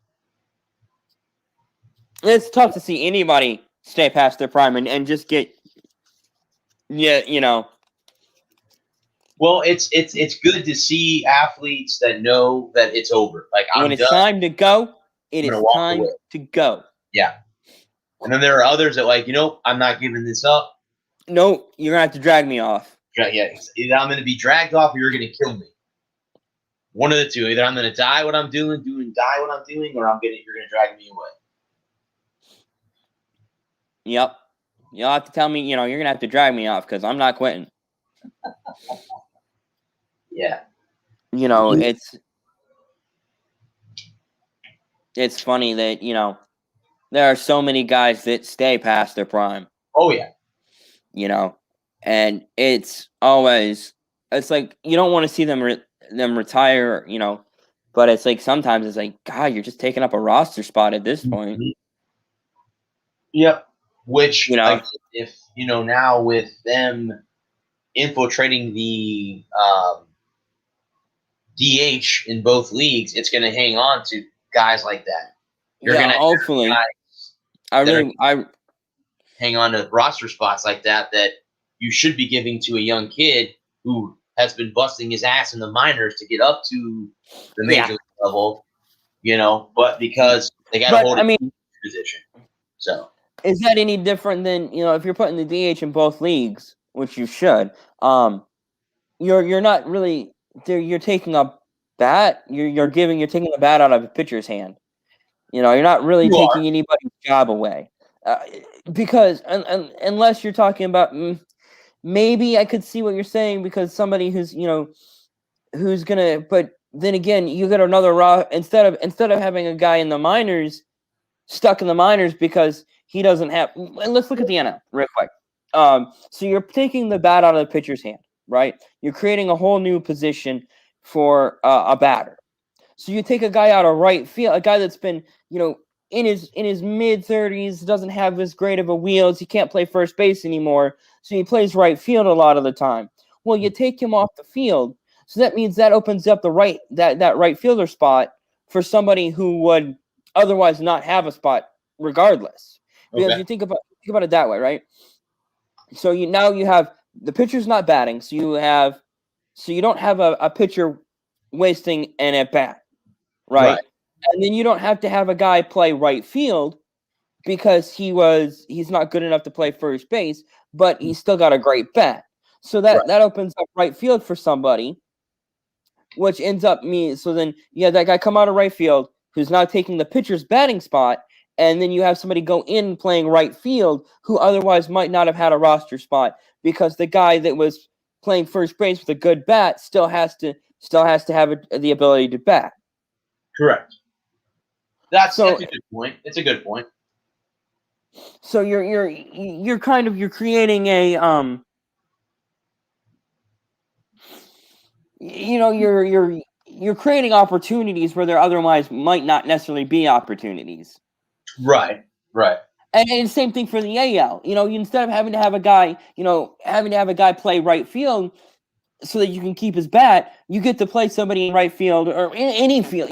So let's say you can have a guy that's playing. So the guy, like, let's say Miguel Cabrera. He's not going to play a lot of first base anymore, but he can still DH. He can DH, right. And you can have a young guy come play first base. And so he's thinking. So you're not losing a roster spot to a guy that's got to have somewhere to play. Right. Because we don't have a designated hitter. We don't have a designated hitter rule. So now the pitcher's got to bat, and our good bat's got to play somewhere. Yeah, true. So we have a guy that's 2 for 37 in his last, 15 appearances. Mm-hmm. God, pitchers batting suck. What it is, but when it comes down to that, is there are too many traditional baseball fans that are a lot older than me. Yeah, and you are, I know.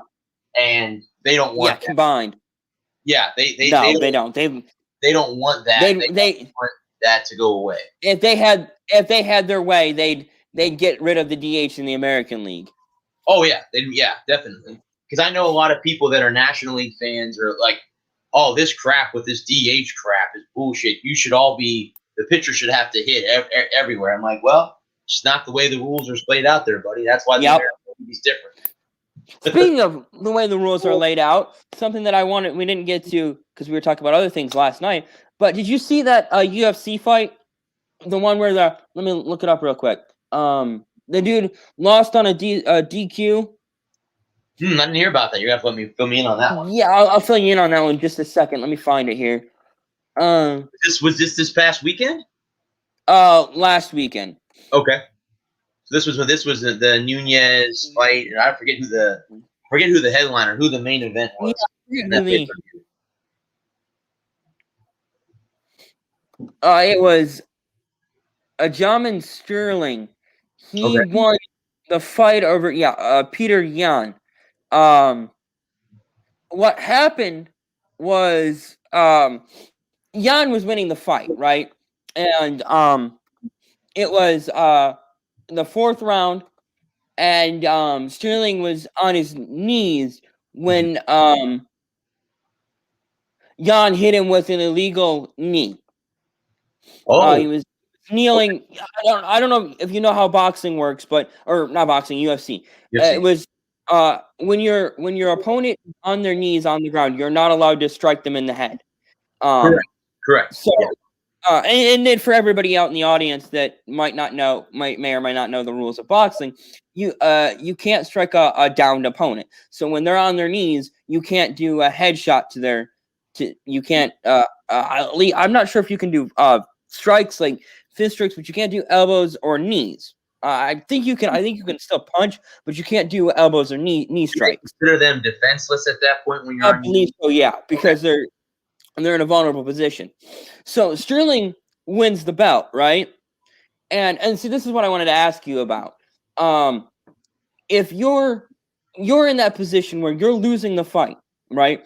And then the other fighter commits a foul and is disqualified, and you win the fight and you win the belt. How do you react? I'm telling him to come take it off me, bitch, because this is my belt now. I'm gonna puff my chest out. I didn't do anything wrong. I didn't cheat. He cheated. Right. I won this damn fight because he tried to cheat. He was winning the fight, but he didn't win the fight. I won the fight. Now you get to come take the belt off of me because you don't know when the next time you're gonna win a fight is. True.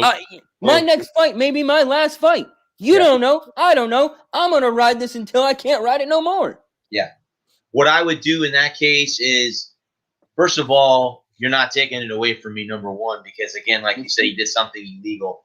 Number two, what I would say in my press conferences, they all have to go to press conferences, we all know. Yeah, of course. What I would say, you know what? I would say, you know what? If he wants the belt so goddamn bad, then let's have another fight. We'll prove it. And if I beat him again without him cheating this time, then it's mine.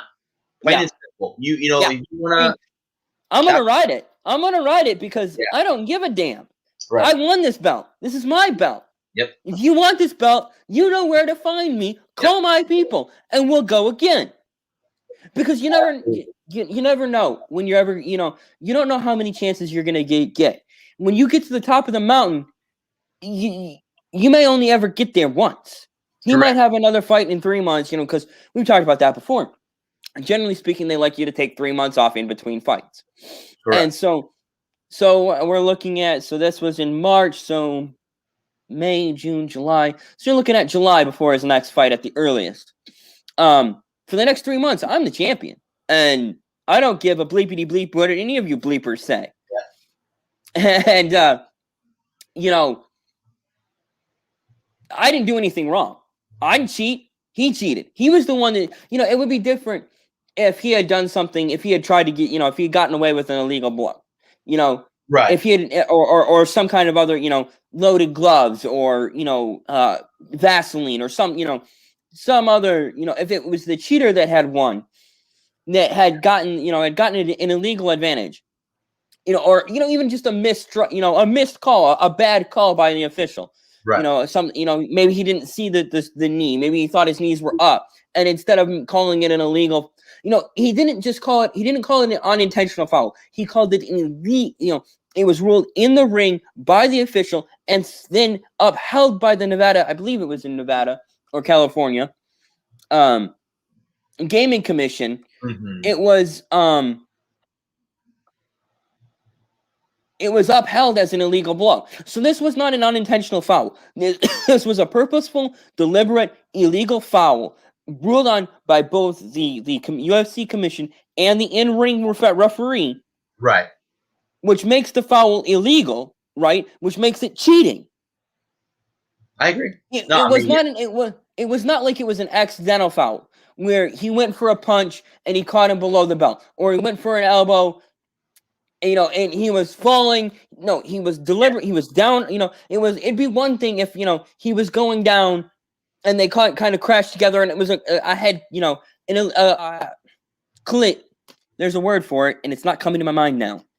Yeah.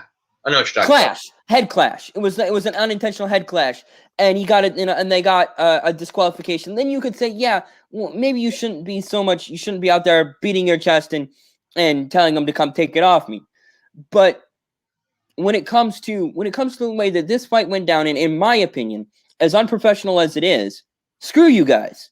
Mm-hmm. As he said, fuck you guys. Yeah. It's 10 years from now, 15 years from now, 150 years from now, they're not going to ask you just how many. They talk about that in hockey all the time. You have 15 goals. That's all they care about. You have 50 goals. That's all they care about. It doesn't matter if you banged in 80 goals from right in front. Thomas Holmstrom has 200 some odd goals. I don't know if he had a shot. I don't know if he scored a goal from outside the blue paint in his entire career. But that doesn't matter. All the goals went in the back of the net, and they all counted, and he's laughing his way to the bank. And so it's funny, and that was something I did want to talk to you about, and I wanted to get your opinion on that. So that's cool. I didn't watch the fight. I'm not a big UFC guy, but I'll watch it every once in a while. Every once in a while I'll catch especially a replay where they're just, and it's kind of a quick, a highlight show. Post, when they kind of condense the fights down so you kind of get, move through it a little bit quicker. I don't mind watching that. But that was garbage. I can't stand. I got some friends on Facebook that were commenting on about it, how he should give up the title and how It's ridiculous. And I'm like, dude, shut the hell up. Obviously, you've never been in a fight before. You've never played sports before. Because for all the bluster of the people that don't like New England, the Patriots, they're not giving up their titles. Nope. None of the titles. You know, all the cheating scandals and all the smoke, they ain't taking the banners down anytime soon. Nope. And you can cry and whine about it, but they ain't taking down the titles. Nope. The banners aren't coming down. They're not giving the Lombardis back. Nope. And they ain't giving the rings back. Nope. And when they win the next one, the ring's only going to get more gaudy. Yeah, well, I was gonna say is now there's the question too is who's gonna win number 7 first? Is it gonna be Pittsburgh or is it gonna be New England? Because that's the two teams that actually it was Brady. Well, yeah. Brady does. Well, yeah, Brady does have 7. I'm just saying as a organization between the organizations. Now that Brady has signed an extension with the Buccaneers, I could see if they can keep the team together. They can win 2 or 3. That's the biggest thing, obviously. Of course. Barring injury. I can't see them not repeating, especially if Drew Brees does retire. Yeah, they can win the NFC South. But Carolina moves up. Say they do make that pick. They switch and bring in the kid out of BYU, Wilson. Does that change the NFC South? I have a lot of, and I'm not sold on the Wilson kid. Okay, there's a lot of people. A lot of people that are. I mean, yeah, I know, and I'm no prognosticator, and I'm just not. He's cocky. He's arrogant. Has a potential. I very much see him being a locker room cancer quickly. Well, see, with Carolina, you have Teddy Bridgewater there, so have obviously they need help. Unfortunately, Bridgewater has not been the answer, and he's not the answer that I thought he was going to be. I really thought he was going to come in and secure the room and be a great quarterback for 5 or 10 years. Right. They need help, of course. They need offensive line. They need a receiver. Christian McCaffrey is probably going to go down as one of the greatest players of all time. Mm-hmm. Not just running backs, but he's going to be one of the best athletes to have ever played the game of football. I agree.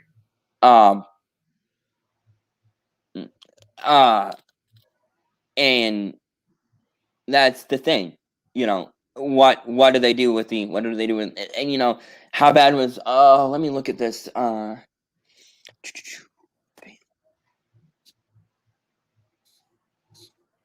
Panthers sacks allowed. That's what I'm curious, because that'll really tell you how good their offensive line was. Well, how many sacks did Teddy Bridgewater have? Yeah. Well, he was out a couple games too because they had that kid from the XFL come in and fill in for him. Right. EJ Williams or something like that. Yeah. It looks like they gave up 36 sacks on the year. So not terrible. Not great, terrible. But not terrible. Where'd you have about 2 a game? An average about 2 a game? Yeah, a little bit more than 2 a game, yeah. Uh-oh. Ah, there you are. I've got so many tabs open now. It's ridiculous. That's one of the things about doing my show on the laptop is I can have half a dozen tabs open.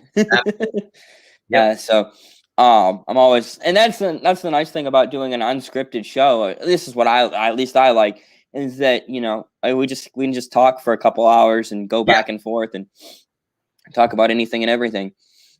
Speaking of anything and everything, yeah, I know we watched the end of the game last night, the Wings Panther Lightning game. What do you make of that? What do you think about Tampa Bay? Are you concerned at all, or do you think that's just one of those ones that every now and again you're going to lose one? Yeah, I'm not concerned. Again, the deadline is coming up. We all know that the trade deadline's coming up, so there are going to have to get. Do you want to make a move? I don't know. I don't know what they would do, but I don't know where they would make a move at. I mean, that's kind of what I was curious, because I mean, and in defense of Tampa Bay, Bernier stood on his head last night. Yes, they had 41 shots, 42 shots, something like that. He gave up 4 goals, But and then you had the backup goalie in. So it wasn't like they got 5 goals on Vesa. McElhaney's the backup goaltender. Yeah. I want to say Toskala, but that's wrong. You're talking about Vasilevsky's our starter. Vasilevsky, yeah. And not Vesa Toskala. That's a totally different guy. Yeah. Toskala, I don't think Toskala's played in a while. I think he's been out of the game for about 10 years now. Yeah. Yep. But no. So real quick, I haven't looked at the power rankings in a while. Do you think that Tampa Bay is the best team in the league right now? I would say yes. Or is it Toronto?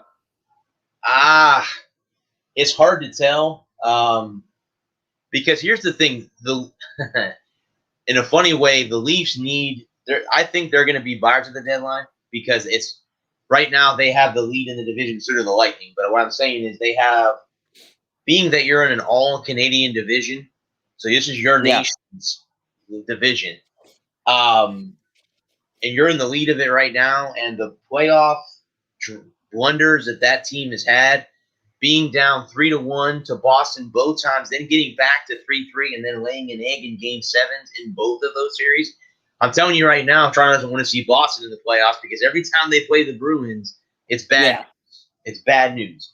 But I don't know. Toronto's a good team. Austin Matthews is a good player.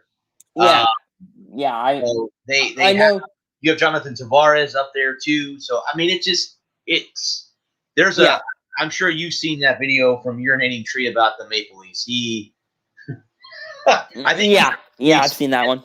I think he's a Leafs fan, so I think it's hard for him to do videos on the teams that he follows. Like I know he's a big Steelers fan too. I think it's hard for him to do videos mocking the teams that he cheers for. But he does. Yeah, I mean, Toronto's a good team. No, I don't think they're better than Tampa Bay. Well, we haven't played them, and we won't play them until the playoffs. If that happens, yeah. But I'm surprised to see Carolina or Florida. I mean, Carolina at 4 and Florida at 5. Florida is no joke. Wow. They were good in the first couple of weeks, but of course, it was the first couple of weeks. So right. Yeah, Florida is no joke. That's a good hockey team. They need to appear in the playoffs as bad as anyone. They were in the playoffs last year and lost in the first round to. Did they make the playoffs or did they get bounced in the play-in? No, they. Oh no, maybe that's what happened. They got bounced in the play-in round by the Islanders. I think the Islanders beat them because that was a best of 3 series. Yeah, I think so. I want to say it went to Game 3, but then they lost in Game 3 to the Islanders, who then went on to the Eastern Conference Finals to play the Lightning last year. But yeah, so they need it bad too. Florida's a good team. Carolina, I think, as I have my best friend who's moving down here with me in June. He said that starting this year, when the divisions were made up, he said, look out for the Carolina Hurricanes. That's going to be that's going to be the thorn in the side of the Lightning this year. Not Columbus, like they have been. It's Carolina. So, and it has been. We've struggled against the Hurricanes. I think the Lightning they're 2-2, but they've, the first 2 games, we got shut out both games. Carolina beat us in both games and shut us out in both the first 2 games we played against them. The last 2 have been a little bit closer. I think we beat them in overtime and we beat them in regulation. So, yes, I think Carolina is a tough team too.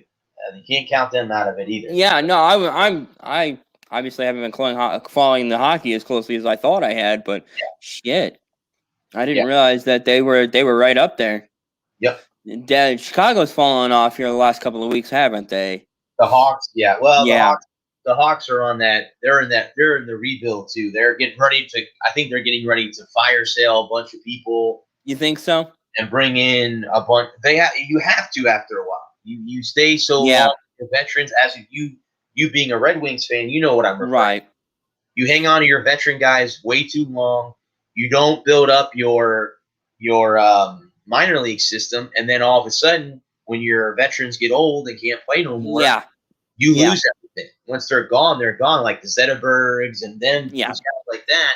Once they get old and they retire, that's it. You don't have anybody. You don't have any backup. So that's where I think Stevie Yzerman, obviously going back to Detroit, where he is a god. Right. It'll take him some time to get the bloated contracts in Detroit. And again, I know you were talking, a couple weeks ago about, I get that whole sense, it's going to be next year. It's going to be next year. Well, with the Red Wings, you gotta have to be patient, because the Tigers and the Lions, I can't specify that, because it's been a long time since Detroit's been trying. The Lions, especially, they've been almost good. They've had some good games. They have decent seasons, and then it falls apart. The Tigers, they're sooner or later they got to get the right manager, and they got to get the right players. Yeah, group of guys to turn it around. Detroit's going to take a little while. For Yzerman's going to he has his hands full trying to get that organization back to where it was in the 90s, when it was them and Colorado were at each other's throats every game. And they were in how many Stanley Cups in the 90s did the Wings win? 3? 2? They won 2 in the 90s and 2 in the aughts. Okay. In the two, they win in 2000 and 2002? 2002 and 2008. In 2002, they beat the Penguins, right? Is that who they beat in 2002? Or is that 2008? No. Carolina in 2002 and Pittsburgh in 2008. Pittsburgh in 2008. Okay. Because I know the previous year, 2007, they lost to Pittsburgh in the finals, right? Because it was back-to-back years of the same two teams. They lost in 2007 in the finals to Anaheim. In the conference finals, they lost to Anaheim. Beat Pittsburgh in 2008, and then lost in 2009 to Pittsburgh. That's what it was. Okay, I know that Pittsburgh and Detroit played in back-to-back Stanley Cup finals with each other. Yep. Yeah. Yep. So the Wings won the first year, but then lost in year 2. Yeah, and lost the second year. Yeah. Yep.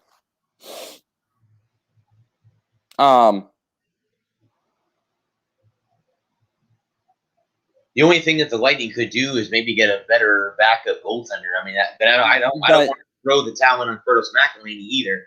Yeah, I mean, for some off the wall reason, they just don't play well in front of him. I don't know why. I can't tell you that. When he's in the net, they struggle. I don't know why. It's weird. Bazzi's in there, no issues, but when they put McElhinney in there, I don't know. They take the night off, I guess. Yeah, I don't know. Now ESPN is reporting that Brady signed a 4-year extension. So it'd be his contract's good till 2025? Because he signed a 2-year deal. No, 2026. Because he had signed a 2-year deal last year that would have been wow. So 4 years? Jesus Christ, he's going to be 49 years old. I don't know, man. I don't unless they just changed his contract to a 4-year deal. Maybe maybe till 2024. Then that's a possibility. Yeah, unless unless it was. There's no way you sign him to a 4-year deal. Right through 2025. 45 years old right now. Yeah. No, that's dangerous. That's dangerous. Yeah. But I mean, they still have to somehow down the road draft a quarterback. They're gonna have to draft his replacement. I would say either next year or you can't wait till too long to do that. So they're gonna have to do something in the either this year's draft or next year's draft. They're gonna have to draft a quarterback. Yeah, because he signed a 2-year deal at the end of at the start of last season. Right, correct. And then they were saying that he was signed a 1-year deal, and now they're saying that it's a 4-year deal. I don't understand what's going on. I'm confused. Yeah, because if they extended a contract 1 year, then it would be good till 2023. If they extended it for 4 years, you're talking 2026. There's no way he's playing that long, because he'll be 50 in 2026. He's not playing. I don't give a shit how healthy he eats. You ain't playing till you're 50. I don't think. not at quarterback. Not a quarterback, no. Maybe kicker. But yeah. Adam Vinatieri might be that type of guy. But I mean, I think Vinny retired last year. Yeah, but he was on Pat McAfee, and someone said, "Oh, I'm going to come back." He goes, I've been working out. I don't know. I may come back." I'm like, "Oh my god, Benz is coming back for another season." He's not retired. He's just he's listed as a free agent. Okay. So not quite. He hasn't quite filled out retirement papers yet. Yeah, he hasn't filled out. He hasn't turned his papers in yet. Well, he won what 3 Super Bowls with the Patriots, and then one with Carolina. Indianapolis. Yeah, the Colts. Yeah. Yeah. When they beat Chicago in the rain in Miami. Yup. The rainy Super Bowl in Miami, Florida. Yeah, it was. Which I would not be against having a Super Bowl played in the snow. I think they should. That would be fun. I think it could be fun. I think they should do it. I think it'd be fun for just one year. I think playing Chicago or Green Bay. There you go. One of the two. Yeah. Yep. Or playing in Seattle. Where Seattle would be good. A place that there is no dome. Yeah. And it's cold. I don't think New York. If you play at the Meadowlands in New York. Yeah, they played that. They already did that once. Yeah. We're gonna lose.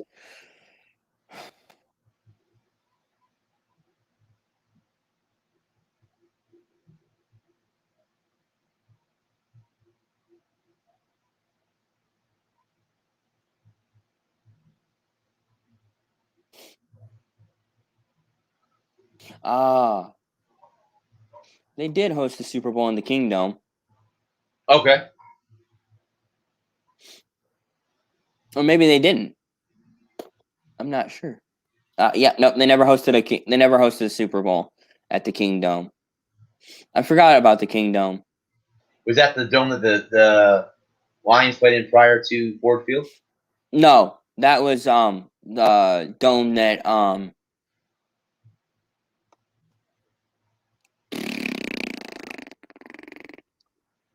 Seattle played at. Oh, prior to playing where they play now. They play outside now. Yeah, they play out. Yeah. So Seahawks play outside now. Yeah. Quest Field, the loudest field in the National Football League, from what I've heard. Yeah. They say it's the loudest place to play for any player. Lumen. It was CenturyLink at one point. Now it's Lumen Field. Yeah, sponsors. Yeah, sponsorships. The only field that isn't sponsored, obviously, is Lambeau Field. Yep. Soldier Field. Soldier Field also, or Chicago players. Yep.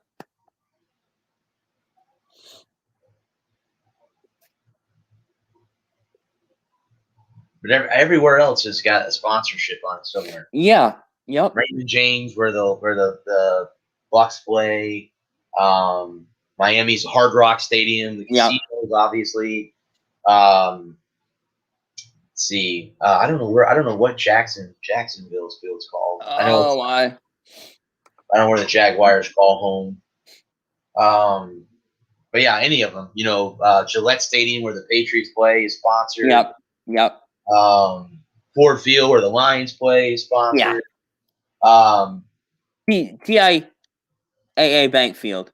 That's where the Jaguars play. Where does Minnesota play? What is their stadium? The big gaudy glass building. Yes, it is. Full of glass. They just built them a new stadium after they played they played at the Metrodome forever. Yep. Where the Twins play too.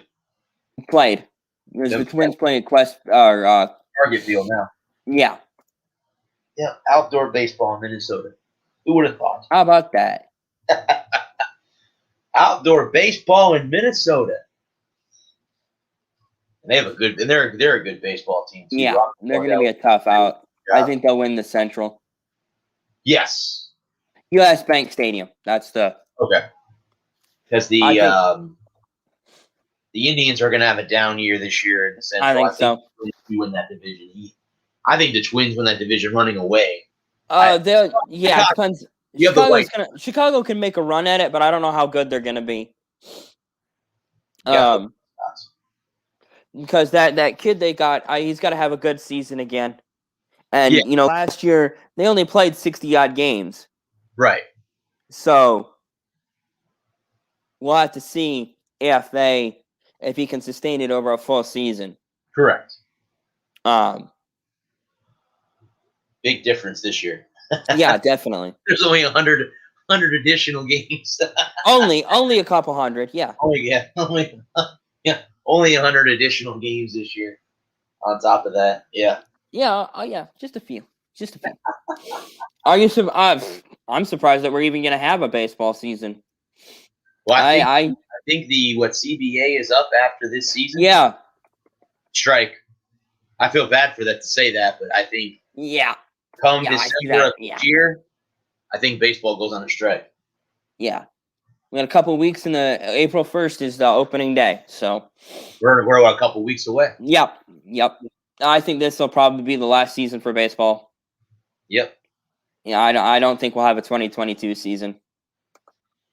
No, I think unfortunately it's hopefully that doesn't happen, but I have a funny feeling it is going to happen.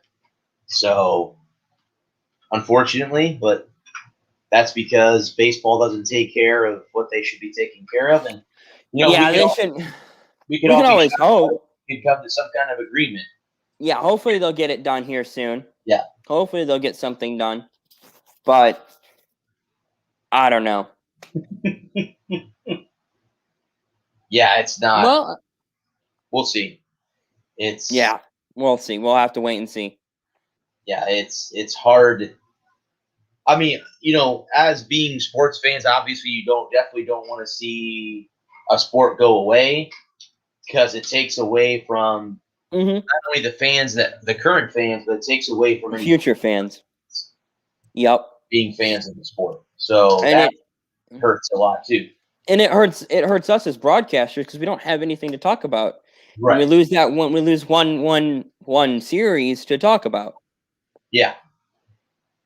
See, that's where it was. Where it was last year, where it was so hard. Yeah. Trying to figure. Sports got shut down. It was kind of hard to talk, but then you started to hear rumblings. Oh, well, it's going to come back. They're talking about it coming back, and you're like, oh, good. Let's hope it does. Let's hope it does come back because because I was doing best of for all the teams that I covered on my Monday show is okay. I got to come up with the best of games. You can only do that for so long, and then all of a sudden you can't do it. Yeah. And you're trying to figure out, and you're scrambling to fill. Yep. I was like, I felt bad for ESPN. It was like, what are we going to do now? Yeah. What are? Well, I think that's when they kind of went more political. Yeah. And filling airtime, so they had to.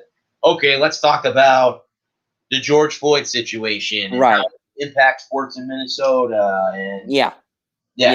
They have to get into that because they had nothing else to really talk about. Yeah. Yep.